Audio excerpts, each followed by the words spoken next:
what is the customer journey? And frankly, why is it even important?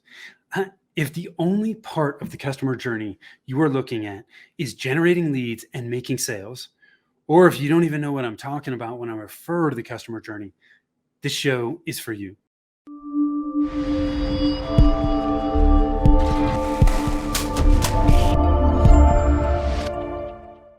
Hi, I am Tim Fitzpatrick with Rialto Marketing, where we believe you must remove your revenue roadblocks if you want to accelerate revenue growth. If this is something that you are looking to accomplish, we can help.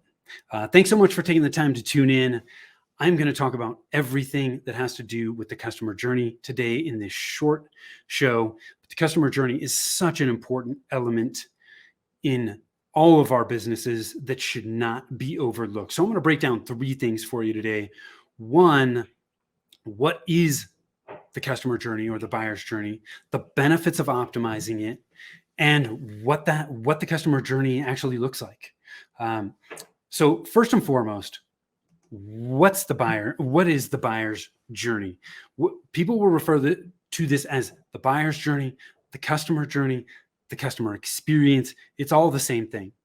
And it's really the entire experience that a customer has, or the path that they follow from the time that they begin to investigate how to solve a problem that they have or meet a need that they want to have met, all the way through the after purchase experience. That is the buyer's journey. What are the benefits of optimizing the buyer's journey? There's plenty. I'm going to touch on a few today. One, when you optimize the customer journey, you gain a clear understanding of all the customer touch points, all the touch points that your business has with that particular customer on that journey. And when you understand what those touch points are, you can address their needs more effectively. What are their needs and what are their expectations as they make their way through this journey? Right? If you think back, as I'm talking through this, you think back, at Lord of the Rings, what were the needs of Frodo throughout the journey from the beginning, when he left the Shire all the way through the end of the original Lord of the Rings movie? His needs were different at each phase of the journey. And the exact same thing happens with our customers. Their needs are different. Their expectations are different as they work their way through the journey. And we need to understand what those needs and expectations are. Because when we understand what they are, we can also fix gaps and shortfalls in how we're actually meeting those needs and addressing those needs. It's not uncommon to see gaps or shortfalls when when marketing hands that customer off to sales, or when sales hands that customer off to customer service. If we have gaps there, that's going to create problems for our business. We're not going to convert. We might lose customers, right? We're going to have unhappy customers. None of those things are good. So when we understand what the journey looks like and what their needs at each phase are, we can make sure that our business has exactly what it needs in place at each phase to meet and address those needs. And when we do that, we can actually move customers through the journey in a much quicker, more efficient manner, which is super important. So we can maximize conversions. Okay. We can get more referral business, more repeat business, because we've optimized the entire journey. So really, really important part of the process. So let's look at what the customer journey actually looks like. Most models you see on the customer journey look at it as a funnel, right? It starts wide and it goes super narrow. I think there are a number of problems when we look at it this way, because it's not just getting people to buy. There's the actual onboarding process. The after sale experience is super, super important. And when we look at the customer journey as a funnel, we're missing the back half of that. So I love the way that John Jantz over at Duct Tape Marketing looks at the customer journey. He looks at it as an hourglass. He calls it the marketing hourglass. And that is a philosophy that we have adopted as well. We all know what an hourglass looks like, right? The sand is down at the bottom. And then when we flip it over, the sand starts to work its way through. So when we flip it over and the sand's at the top, think about the sand as the customer, right? The top of the sand is the customer, and it's just slowly starts filtering its way down until it gets all the way through the narrow part of the hourglass and then down into that wider bottom part. There are 7 steps when you look at the customer journey as the hourglass. There is at the top, starting at the top, working your way down.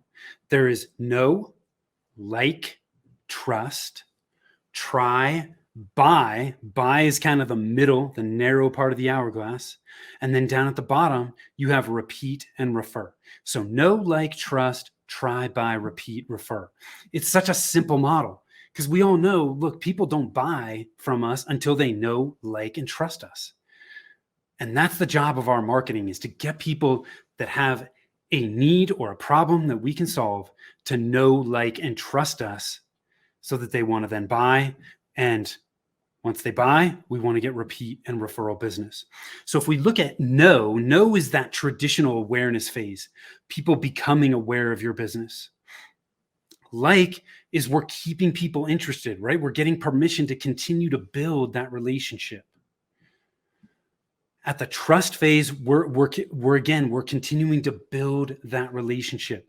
What types of things do we typically see from a marketing standpoint in these know, like, trust phases? Well, know could be SEO, right? It could be social media posting, content that we create helps people become aware of us. Like could be, again, additional content, podcasting, a blog, webinars that you're doing, right? Trust, again, is typically ends up being more content, but it could be online reviews. Webinars, trainings, things like that can help people get to trust you after they become aware and they start to like you. Then at try is getting them to try before they actually buy. What can we offer them so that they can try us out? Now, for different types of businesses, this varies a little bit, but we see this like with product. People give out free products, or with software as a service companies, a lot of time they have a free trial. That's a great way to try before you actually buy. For people like me, consultants, right? Professional service providers, what's that try phase like? I mean, try could be a very small project, but it could also just be your sales process.